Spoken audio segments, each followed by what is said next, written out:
Czech government eh. Mm-hmm. Pinoy ka man o hindi. Pantay lang ang ano nila dito.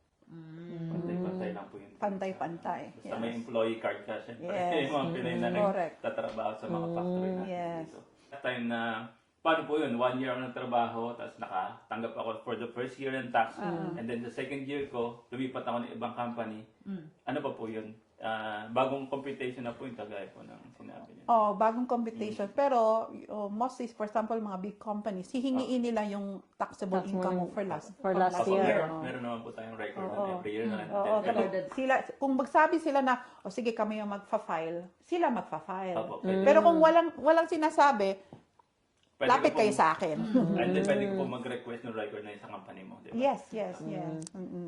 Which is yung may karapatan natin bilang mga OFW dito. Paano po malalaman ang calculation ng tax? Tapos, paano mo malalaman kung may tax ka talaga? Kasi i-base yan sa whole year income mo.